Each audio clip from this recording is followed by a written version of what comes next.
माटी देखे ये तन, देखे प्रभु नमन, शरण प्रभु की आजा रे।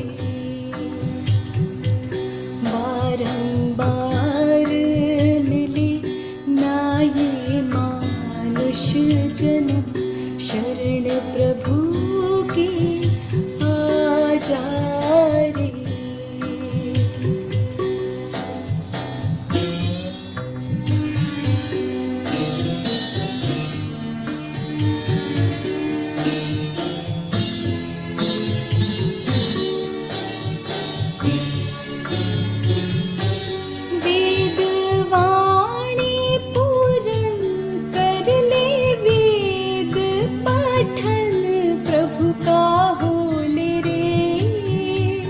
इसका हर एक वचन है अनमोल रतन, ऋषि मुनि बोले रे।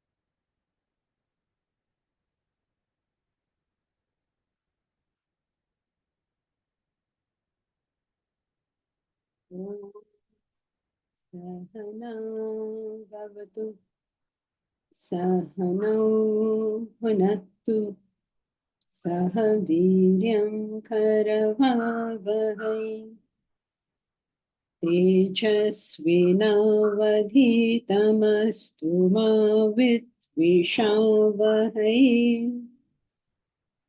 ॐ शान्ति शान्ति शान्तिः।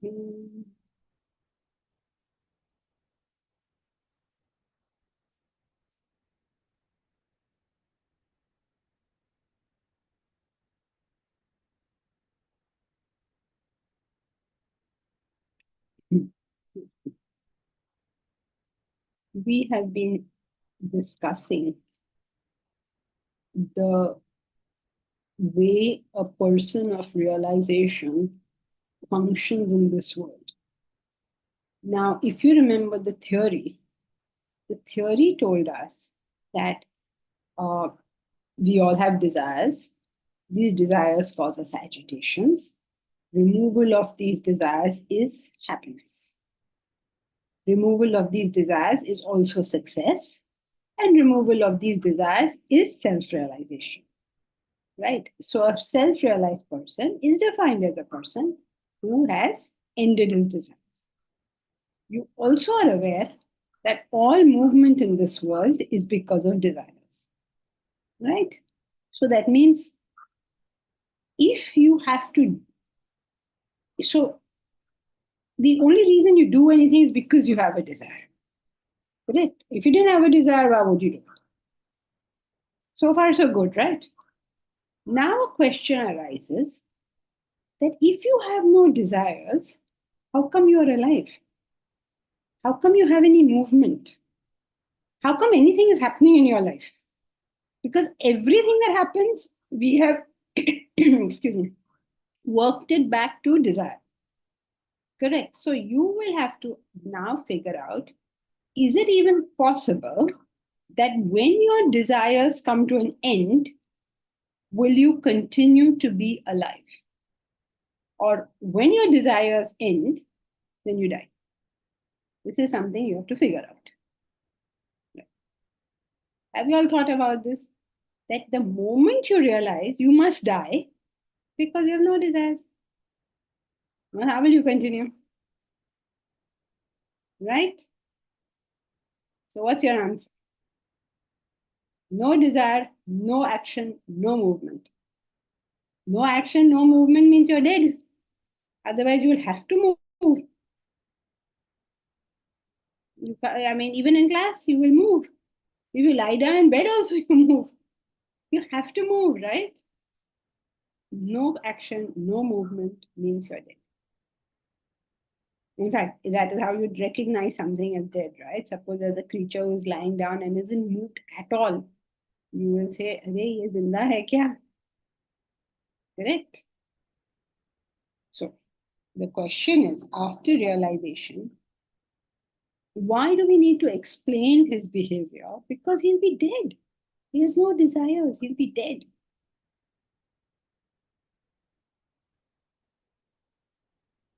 Okay. Suppose we take the stance that he will be dead. Then you know what will happen if we take the stance that at realization you die, then it has to follow that self-realization has to be a hypothesis or a theory. It was not told to us by any self-realized soul. Correct? Because he's dead, how will he tell us anything? So if you take the stance that at the time of realization you are going to die, that means all the books of all the religions are mere gossip. Gossip means somebody thought something and they said it. It the wasn't the words of the experienced master. That means you've reduced all religious books in the world to zero. None of them are authoritative textbooks because they're not spoken of by the master. Yet something in us tells us that doesn't seem to be right. Can every sacred text be just the hypothesis of somebody? They are not talking to us as if it's a hypothesis, right? If a philosopher writes something, he'll tell you hypothesis. And this is the reason why I believe this. That's how a philosopher talks. But all these books talk as if it's the experience of the person. So then what are you left with? That all these guys were faking us. They hadn't experienced it, but they claimed to experience it. That means now you're saying all religious books, Vedas, Bible, Quran, all of them, if you make the statement, you will be asserting that these people all faked us. But that also doesn't seem correct to us. Because if we said they beg you better, they're not going to start faking us suddenly at the highest point. So either you accept they're all charlatans, or they're hypothesizing. If they're hypothesizing, they're not claiming it's a hypothesis. If they are experiencing it, but if they are speaking of it as an experience, but they haven't experienced it, that means they're just charlatans, they're lying. Neither of these two are tenable. Therefore, you will have to assume that since there are books that claim to be the words of the realized masters have to have survived after realization. Now, if you claim this, now you're left with another problem, which is your original theory, excuse me, was that all movement is because of desire. No desire, no movement. Then you will violate that theory. Now you have to work your way out of this problem. It's a tough problem that you have to work your way out. Is the problem clear? Right? So, now what do we say? We are at this stage going to talk about another type of desire. Okay? A desire which we are now going to say, the self-realized person has.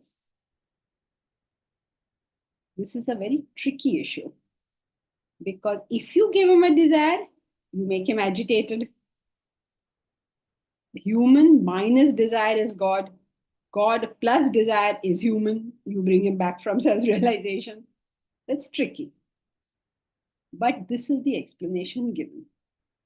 But how do you explain this explanation? The great sage Ramatirtha explains it with a particular example. And that is the example we are now about to enter into. It is something known in the scriptures as Purva Adhyas. We're about to study it. And it's a little complicated. So you will have to pay attention. But first, you must understand and be clear about why we are doing this. Why are we positing another type of desire? Because we have to get around all these problems, right? What are our problems? A, desire causes movement and therefore life. B, if we claim that they are dead, it means all of this is going to be a mess. I mean, all of it is either hypothesis or just lies. Okay, you have to find your way through this now. So, traditionally, because we are a very, very old subject, and people have been talking about this for 10,000 years, every question we can possibly think of, somebody has already thought of, and answers have been given. Okay, so the answer is Purvadhyasa. They don't explain it so much in the original text. Swami Ramatirtha has explained it with a modern example. Now we are going to study that. Right? It's a law of physics. You know how Swami Ramatirtha loves to give us laws of physics. So here is one. Who will read it? Anybody has a question up to this point? Up to this point, it's clear? Okay, right. Who will read this now? I'll read it. Please. Self-realization is acclaimed as attainable in one's lifetime, and self-realized souls are those who have merged with the Supreme Unifying Self. If that be so, how is it they do not conduct themselves uniformly? Why is there so much difference in the lives of the self-realized? This has baffled many thinkers. It is only the great Swami Ramatirtha who has given the most lucid, perfectly convincing explanation of this phenomenon. The Swami describes the life of the self-realized sage with the help of the following law of physics. Yeah, continue. No, just continue. It's the same thing.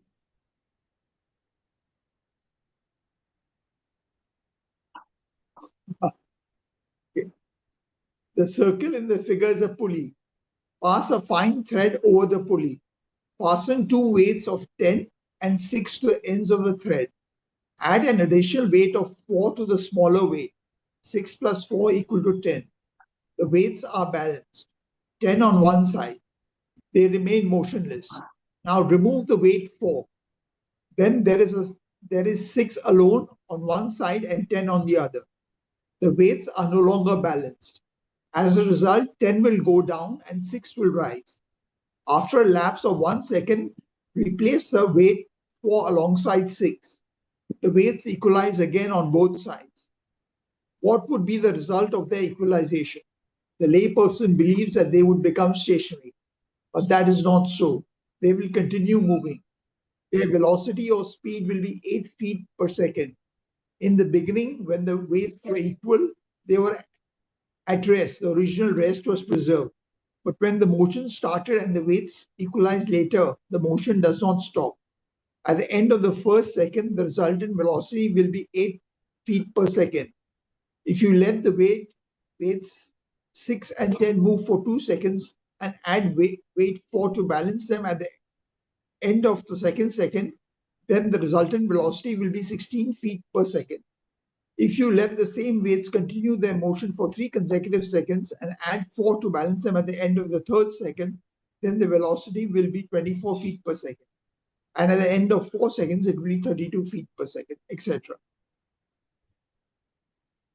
So this is an example that Swami Ramatirtha gives from physics to explain the life of a self-realized person who is supposed to have no desires but yet functions in the world.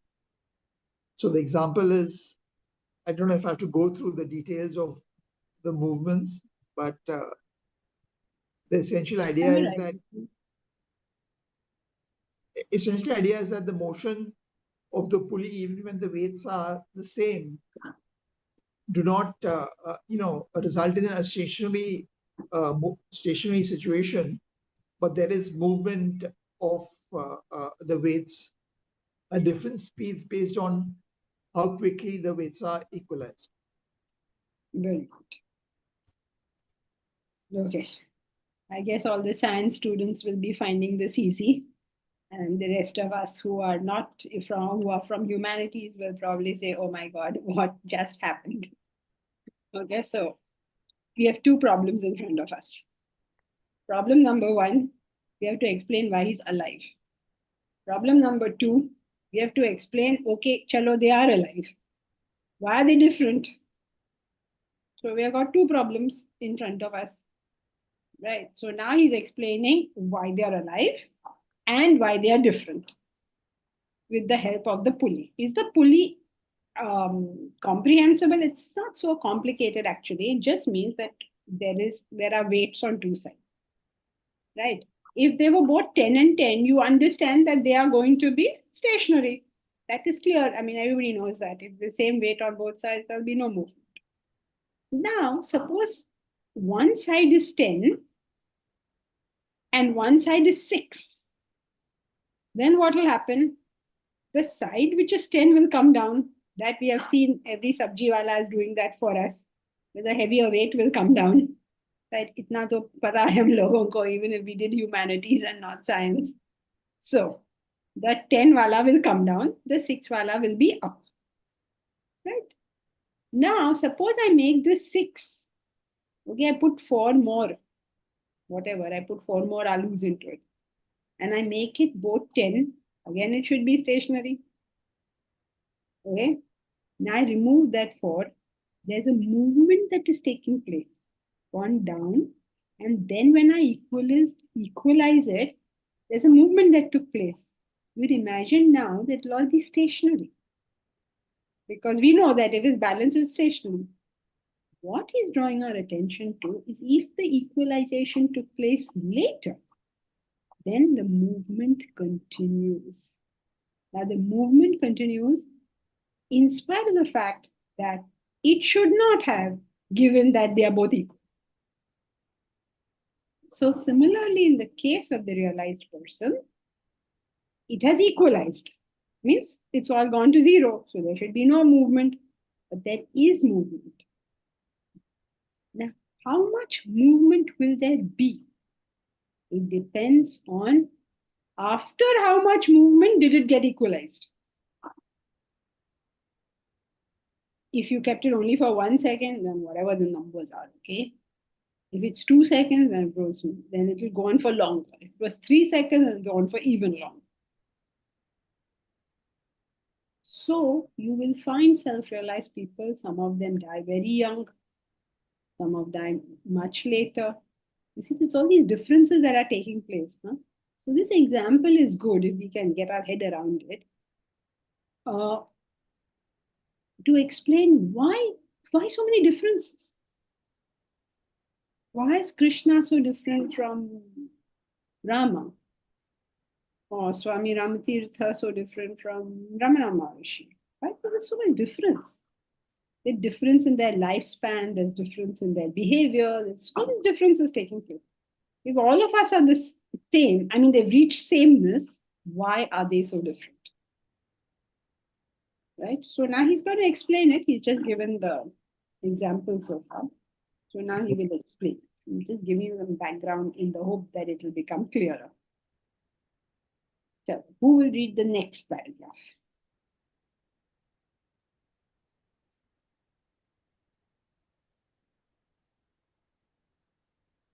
I can, Janki-ji. Please. Yeah. Study the above data. You will notice if the weights are kept unequal, the result is that at the close of each second, there is an increase in velocity. That is 8 plus the original velocity. So the velocity that has already been acquired remains the same. If the weights are equal in the beginning, before the motion was started, they will be at rest. If the weights are equalized at the end of the first second, after velocity 8 has been acquired, then equalizing the weights will prevent any further increase in velocity beyond 8. If, however, the weights are equalized at the end of the second. After velocity 16 has been acquired, then equalizing the weights will prevent any further increase of velocity beyond 16, etc. The increase of velocity at the end of the second is called acceleration. Therefore, after equalizing the weights, there can be no further acceleration. So if you study the data that was given in the last with the weights and the pulley, which was, it was first 10 and then they equalized it by adding, first 6 was removed and 4 was added. So it says that if the weights were equal right from the beginning, then there is a certain amount of velocity that has already been acquired.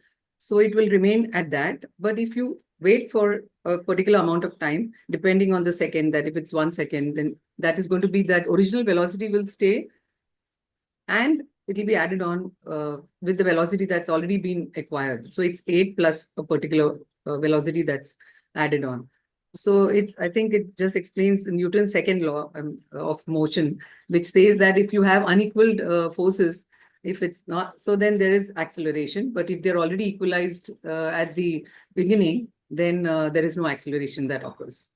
This is my understanding, Janaki. Okay. You all are all science students, so better I don't say anything about your understanding on these. It's still a bit difficult though. Yeah, but so the point being that your velocity will depend on how many seconds later you're equalized. So what? So now we have to put this with reference to the self-realized soul, right? So we'll see the equations. Who will read the next paragraph? Okay, right? I will read. Yeah, please. I will read. Go over this experiment carefully. You will notice that there is no force acting when the weights are equalized. If there is no force acting upon the bodies, there can be no change produced in the state of rest or motion. Thus, equalizing the weights at the very beginning, when the bodies are at rest, the original rest will be preserved, as there is no force acting upon them. But equalizing the weights after the bodies have already acquired motion, then, according to this law, the original acquired motion will remain. The equalizing of weight does not disturb the original rest or original acquired velocity. The equalizing will only prevent further change in the velocity. Therefore, equalizing weights at the beginning will keep the bodies at rest, while equalizing at the end of first second, the original acquired velocity of 8 will remain without further increase. And equalizing at the end of second, the original acquired velocity of 16 will remain without further increase, etc. So he's trying to say, initially when that means weights are equalized, there is no motion, and after suppose you unequalize and again equalize, the initial velocity will not change. So this is basically what we earlier discussed. The same thing is telling. So this is the point. Yes, the original velocity will not change. Yeah. There is no increased velocity. Now, very important in this paragraph is which line? Can anyone tell me what is the point we have to get? That is the important thing in this paragraph, which will sort of summarize for us what he's trying to get at. But equalizing the weights after the bodies have already acquired motion, then according to this law, original acquired motion will remain. Okay, fine. But we are trying to do the relationships, right? So for that, what is the most important sentence?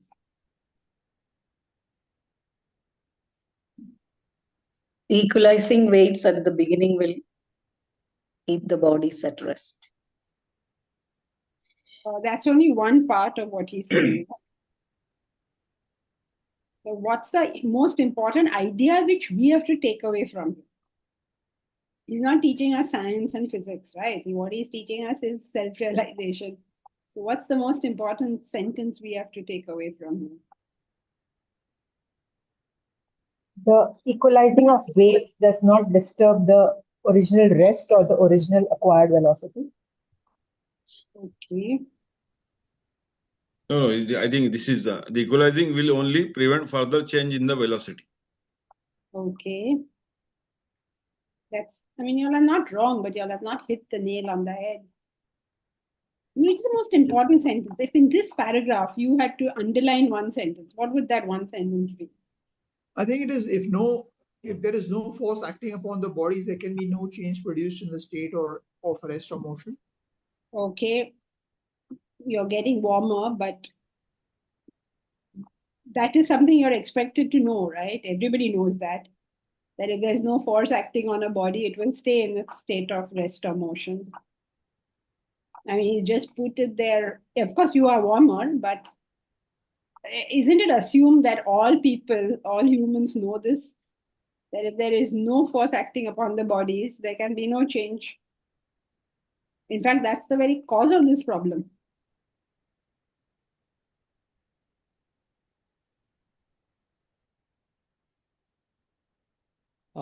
The part about equalizing the weight after the body has already acquired motion. Yeah, I mean, you're all saying that. Maybe you're all, it's not wrong, but just maybe y'all are all science oriented and therefore y'all are looking at it like that. Just look at it from a layman's point of view. Look at the top line. You will notice that there is no force acting when the weights are equalized. Because this is the point we're trying to get at, right? We are trying to get to the point that a man of realization has no desires. That means there's no force acting on him. That means no movement is possible. That's the moral of our story, right? So when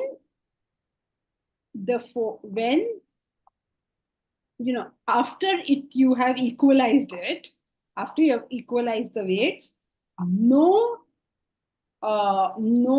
force is acting.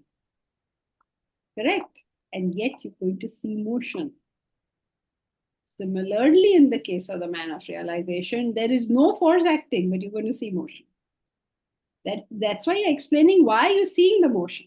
You're seeing it because of the time it took to equalize, known technically as Purva Adhyas. You also studied this as Prarabdha Vasanas. Right? So there is no force acting when the weights are equalized. Then why is there motion?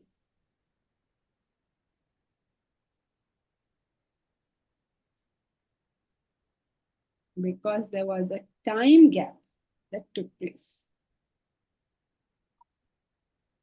Right? Clear, right? Yes, yes. So what is the moral of this story?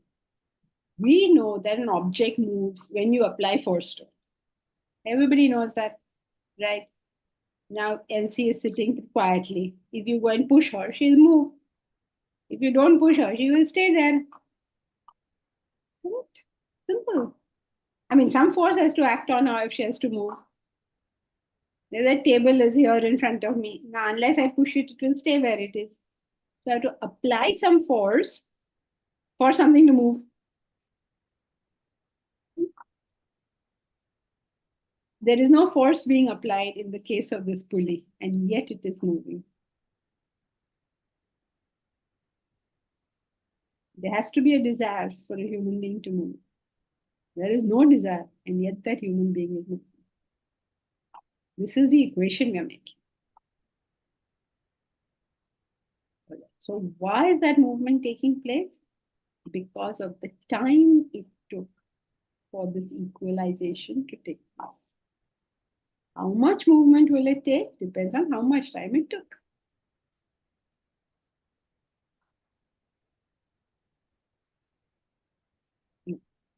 Now let us read further. Who will read the next para? I'm sorry, I didn't understand the time it took. So what is the time indicative of? The time it took for self-realization? Yeah, for the time, yeah. And he'll explain that. Time it took means for the pulley to stop movement, for that velocity to stay. or that velocity to be generated, 16 or 32, whatever, there's a certain time it took for the weights to be equalized, right? Therefore, that velocity was generated, correct? Like Right. it was 1 second, then it'll be so much. It was 2 seconds, and so much. 3 seconds becomes so much, right? So there is something that happened before the equalization that determines the velocity afterwards. So too in the case of a self-realized person. Something has happened before that determines the velocity afterwards. So this velocity difference, different velocity mentioned, if we correlate with self-realized persons, so their behavior and this velocity is compared, right? Yeah, he's about to explain all that. Yeah. Okay. Who will read the next paragraph?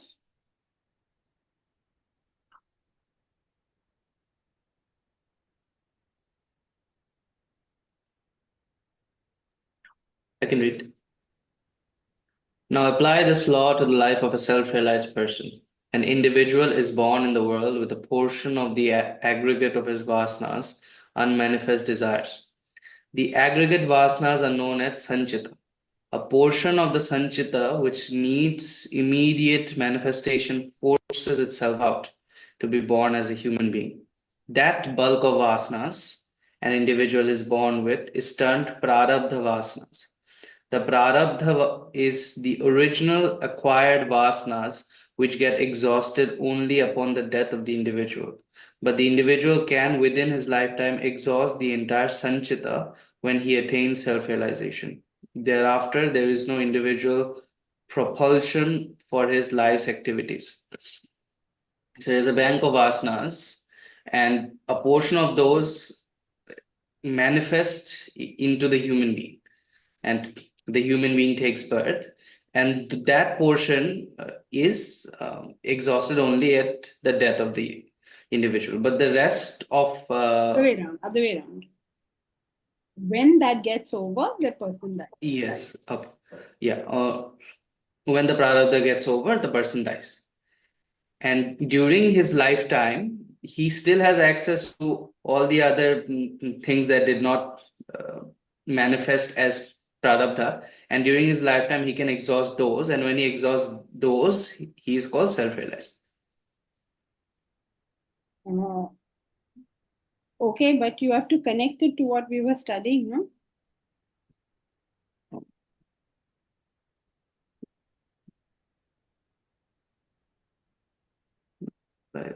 Yeah, so that force of propulsion is that thing that will stay even after equalization. So prarabdha vasanas are going to stay after self-realization.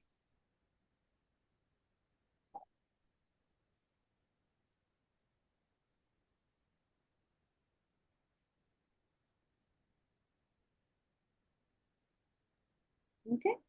Yeah, thank you. So now, there is a self-realized person. His desires are over. What does that mean? His sanchita vasanas are over. His sanchita vasanas are over.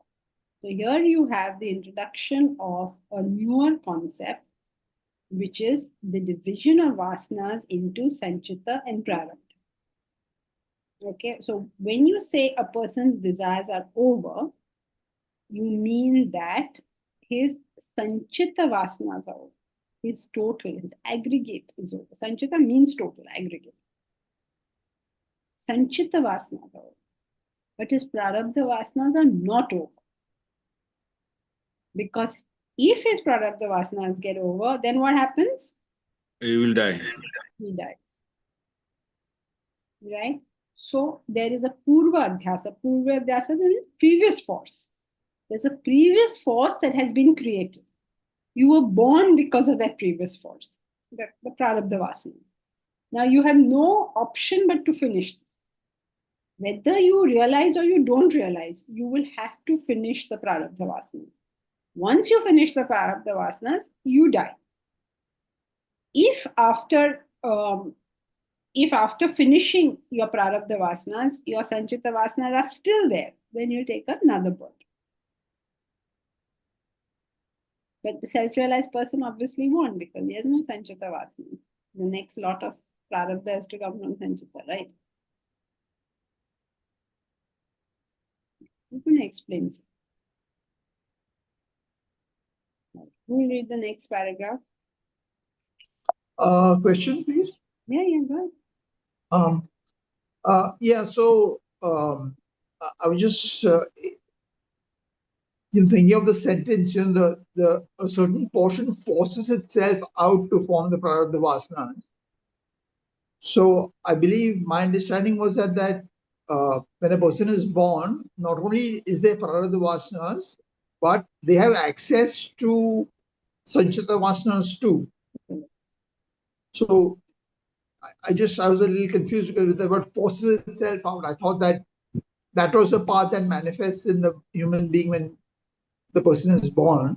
But what's the but if the vasanas, sanchita vasanas are also accessible, why was the word forces out be used? Because there's a fundamental difference between prarabdha vasanas and sanchita vasanas. In sanchita vasanas, you get a choice. You can choose that I will suppress it, I will express it, I will aggravate it, I will remove it. Sanchita vasanas have choices. It's like, let's say you have a swadharma of doing mathematics. You say, okay, I'm not going to do it. You have the capacity to say so. You'll be frustrated and all is a different matter, but you have the capacity to say so. Okay, so you get a choice. Prarabdha vasanas, you don't get that choice, because those are such desires that are going to, sorry to use the same thing, but going to force themselves out. You will not be able to stop it. Not only you will not be able to stop it, you will not consider stopping it. For example, you in this life have taken the form of a man. You will not think, do I want to be a woman? That thought will not occur to you. You're born to certain parents, a certain structure. You will not think, did you ever think, oh, I will not have this mother, I will have that one? This cannot happen. It cannot happen in the case of prarabdha. Now, the thing is, prarabdha is different for everybody. I'm just giving you examples of things that are fixed. You're born in India. You're never going to change the fact that you're Indian. Even if you say, okay, no, I give up my citizenship, I'm going to become Australian, you are still going to be Indian. Right? So these are the kind of things which are so fixed in your personality that they are called being forced out. They are not going to be even questioned by you. In those, you are like a tiger or a cow or a spider or any animal, because you're just going to live that through, whether you like it or not. The color of your skin, any of these things all come from your prarabdha vasana. For some people, let's say for Lata Mangeshkar, singing may have been her prarabdha vasana, for all I know. I don't know. I mean, nobody can tell what is somebody's prarabdha vasana, but whatever is so fixed that the individual has no choice with reference to becomes your prarabdha vasana. Not becomes. And what about vasanas that we accumulate here? Would they go? Always sanchita. Your prarabdha vasanas, you cannot do anything to. You cannot increase it, you cannot decrease it, you cannot remove it. Nothing you can do. That's why it says forces itself out. It means now that track is set. Neither you nor anyone else can do anything about it. That is why when you understand this concept, you begin to realize you'll never say about anybody, he should do this or he shouldn't do this. What? It's like saying the tree shouldn't have this bark. It's going to have it.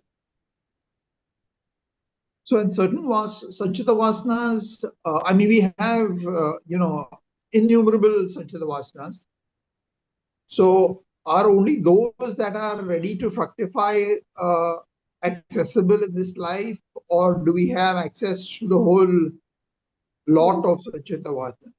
You have access to them all, but not in the sense that you can recollect them all. You have access to them all in the sense that you can remove any one of them. You can remove the whole lot. See, every time you go up, you removed a whole bunch, which you may not even have known has gone. Like, say, when you're a child and you become a teenager, as a child, you have all these interests in toys. The reason you're not interested in a particular toy is only because you haven't still seen it. But what you have seen and what you have not yet seen, you no longer have an interest in when you become a teenager. So all Sanchita Vasanas are equal. I mean, since they're all equally possible. There's no like, no more, you say, expressible. All Sanchita Vasanas are accessible in the same equal. No, of course not. Because they're different in quality also, right? I mean, in intensity. They're different in intensity, they're different in quality. You have no access to Sanchita Vasanas that are very superior to quality than what you're currently living. You have no access to Vasanas which have got much lower intensity than what you are currently experiencing. So it depends on so many factors. But it's a normal pull and push of forces. Obviously, stronger, more intense vasanas, you have more access to. You have more access to in the sense it comes to your mind. For the others to come to your mind, you need far more external circumstances and situations becoming conducive. Like if you have a very mild vasana, you will think of it only if the object is in front of you. But if you have a very intense vasana, then whether the object is there or not, that thought will come. So it depends on intensity. That accessibility is related to intensity. Yeah, but should, for whatever reason, you wish to gain access, I don't know what, you can. You get the object in front of you, or I mean, you can fool around with it one way or the other. With prarabdha, no fooling around is possible. You just cannot do anything about it. Yeah, prarabdha is clear. I was just wondering about Sanchita actually. Yeah, normal forces. Thank you. Okay, thank you.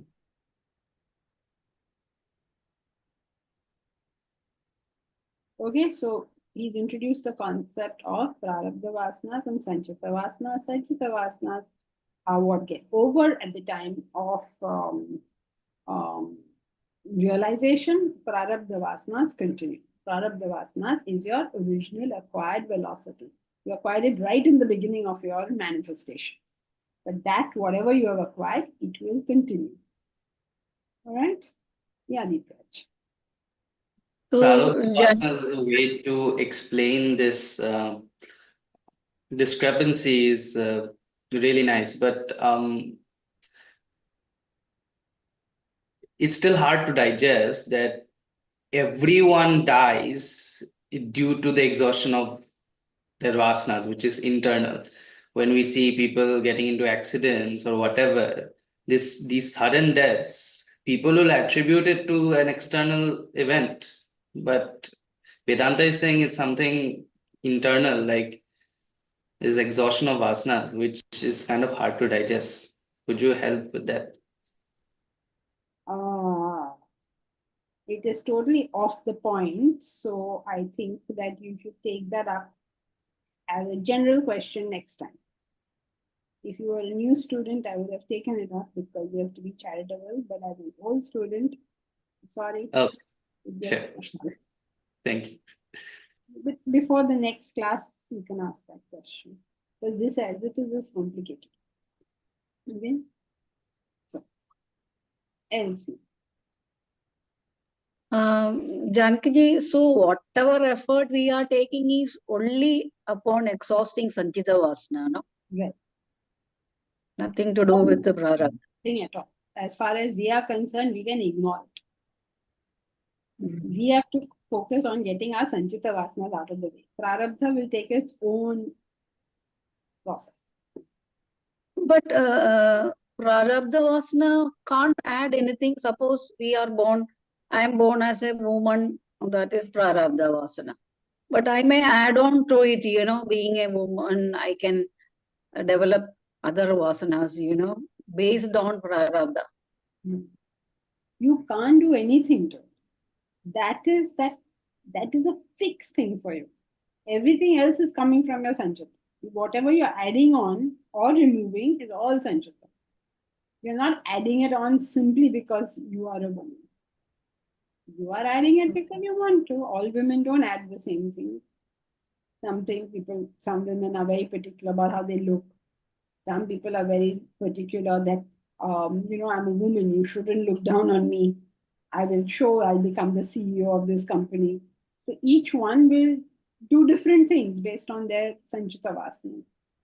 Some women will be very house proud. Some women will be all children, children, children. So because you're a woman, you're not doing anything in particular. Okay. All these other things are coming from Sanchita Vasanas. Okay. In fact, if it is a Prarabdha Vasana, you're not even going to think about it. It's so it's so close to you that suppose I were to ask you, what is your Prarabdha Vasana? Something that's fixed in you. You would find it difficult to say. Okay, the color of your skin. But you don't, like, now you won't say that's fixed, right? Because it doesn't come to our mind. Prarabdha Vasana is so forceful, it's going through. But because it is not forceful, as in our mind doing something, we don't notice it. Understand. Okay. Okay. Thank you. Do we have collective vasanas? No, it's just individual. Collective is the combination of the individual. Okay. I don't know what you're meaning by collective. Like, let's say, for instance, that all sparrows are the same. So it seems like all sparrows have collecting vasanas. So there's no collective vasana. It is all those who had those vasanas became sparrows. So I'm not sure how you're using the word collect. It's not like all this group has that vasana as a consequence of being the group. The group takes place because they had individual vasanas. Sorry, can you repeat that? The group takes place, the group comes to exist because of the individuals had those vasanas, that particular group forms. It's not that group forms and thereby these people get those vasanas, people or creatures. It's not like all sparrows have got, like, because you're sparrows, you have these vasanas. No, it's because you have those vasanas, you became a sparrow. Right, but we categorize a generation as having certain characteristics. So that is not that No, that generation has those characteristics. Like, how should I say? Let us say that there is a person who has vasanas for alcohol. Okay, so if such a person exists in Goa, then he'll be drinking Feni. If such a person exists in Germany, then he'll be drinking beer. Right? So there is an interaction that is taking place between the individual and the world. But he's only being colored by that. The vasana has to exist. Otherwise, he won't drink alcohol no matter where he is. You see,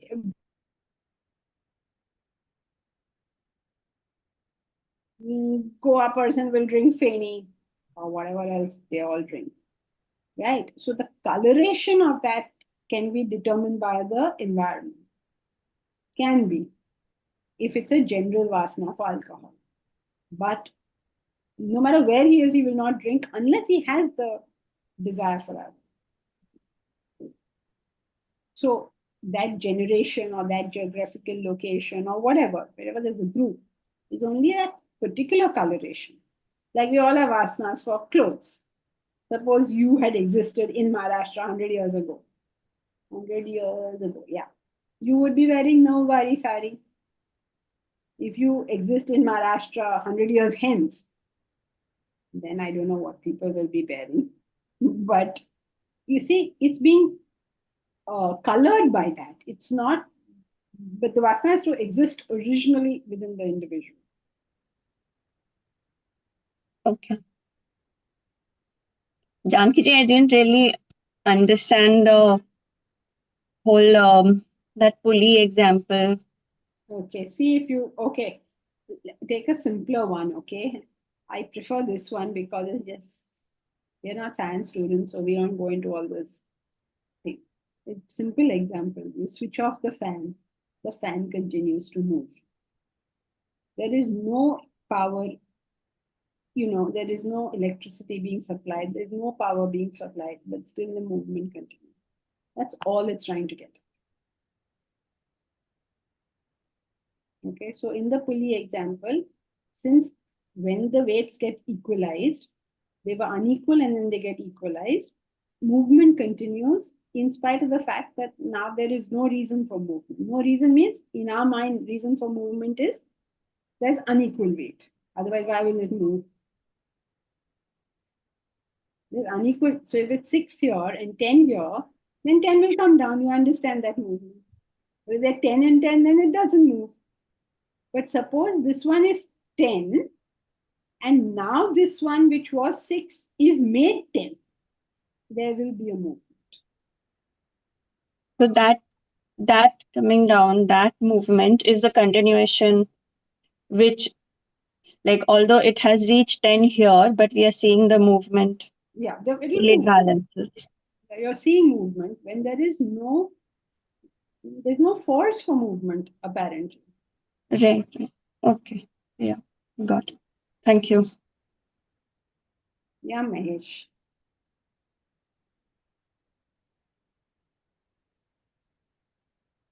You're muted.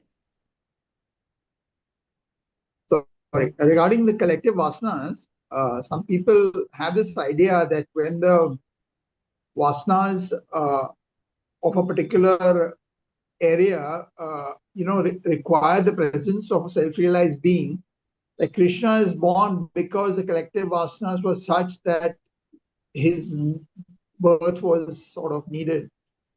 Does that have any, sort of validity, or is just a different idea? If I answer your question, Deepraj will get on my case. So you have to ask it as a general question next time. You will say, oh, H is there longer, but you still answered this question. You should not have asked this question. So you will ask it as a general question. Next time we can take it up. But now let us just focus on this. No, it was in connection with collective vasana. So yeah. Like that, तो एक शब्द कहीं भी हो तो add करो उसको भी. No, the idea has to stay. What is our current thing is that if the thing is equalized after a period of time, there will be motion, and how much that motion will be determined by after how much time it got equalized. Yeah. Similarly, prarabdha vasanas, which is your previously acquired motion, will continue even after the equalization, which is self-realization. That's our current point. Okay, so we'll get general questions. I mean, there's plenty of room tomorrow. You can ask a general question before we start the thing. Give you time to think about it also. These people are still not happy with me. Okay, Milind, you had something? Janki, what is Agami Vasanas? Again, Agami is yet to come. The word Agami means still to come. What do you mean by yet to come is? Not yet manifested. But what No, is that got no, to do no, with this? no, for self-realized also there is Agami Vasanas. No. Agami is part of aggregate, right? But why have you gone to Agami first? Let us figure this much out. All general questions next time. Even you've been around a long time, Milind. Yeah. Is Okay, it Nick, 2 no years problem. now? Sorry? It's few years, right? Yeah. Okay, chalo. Because it can't be some I'm allowing, some I don't. Everybody, I get messages on WhatsApp after the class. How did you take his question? Why didn't you take my question? Yes, Omkar, you better be on the point, Omkar. You're Yeah. also considered a student. So in this Puli example, there are two parts. One is why there is motion even later on, and the difference in personalities between two self-realized people. That second part I could not understand in this example. Because of when did the equalization take place? Suppose the equalization took place later, then the movement is more, right? What is the velocity?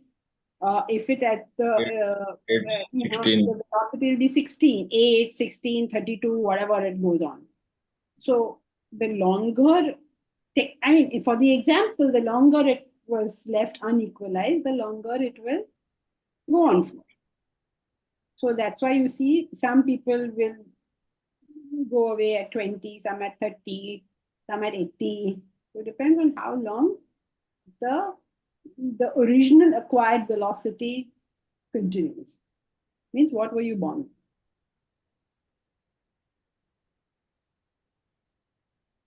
One more question, Shankiji.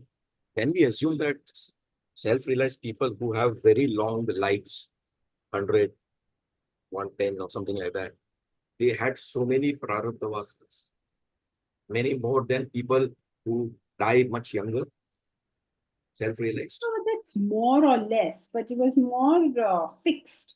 The prarabdha vasana is fixed. So it was more fixed. Even if it was one prarabdha vasana, but it was so entirely fixed that it took you to 108. And that's that. Doesn't have to be more or less. It has to be what that vasana is. Suppose for argument's sake, you had a prarabdha vasana to see your great grandchild. Now you have to survive till 106. So we don't know what somebody's prarabdha vasana is. So even if there was just one, but it was this one, go on. Or you are a great, suppose Mahesh has a deep desire, he was born only with a prarabdha vasana to see what technology will be in 2075. Now he will have to live that much because he wanted to see what it's going to be then. So all his Sanchita will be over and he will be still waiting around to see what is the technology then. Even if he doesn't want it anymore, he will still have to wait.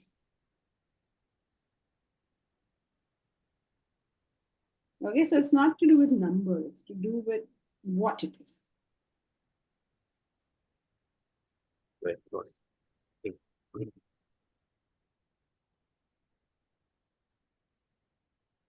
Okay, just let's summarize what has happened so far. A self-realized person lives after self-realization. In some cases, please note, in philosophy, all this is all very important. Are we saying all self-realized people have survived at the point of realization? Do we need to make that statement? No. No, we don't need to. We need to, even if one has survived, we will still have to explain why that one has survived. Okay, Sheetal, you have a question? Yes, Go ahead.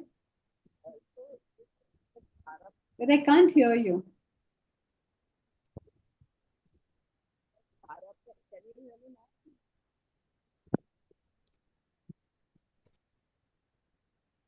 Can you hear me now? Yes, I can. Okay, sorry, Janji. So my question was that you said when prarabdha vasanas are over, the person dies. or the Ayushya gets over. So Prarabdha Vasana is basic. One cannot change the Prarabdha Vasana. That means it's the causes you have created or karma you have done in your past lives that you're Yes. born with so and so Prarabdha. Yeah. Okay. Thank you. Prarabdha is always the result of past life. That is why it is original acquired velocity. Okay. Okay. Okay. Okay. Thank you. Janki, Huh. your life, I mean, the number of years you're going to live is already predetermined. Is that correct? There's no reason to say that. Now, you mentioned Prarabdha Vasanas are what you're born with, and they determine the length of your life. I mean, the exhaustion. So if you're born with Prarabdha Vasanas that determine the length of your life, that means your death is also predetermined. I mean, the time you will die. No. Why would you need to say that? How does it impact time? It's only a matter of its fructification. So when the fructification takes place, you die. You don't need to necessarily involve a time. I mean, time is a human construct, right? What's time? How do you, without a human being, measure time? I mean, a law doesn't work on time, does it?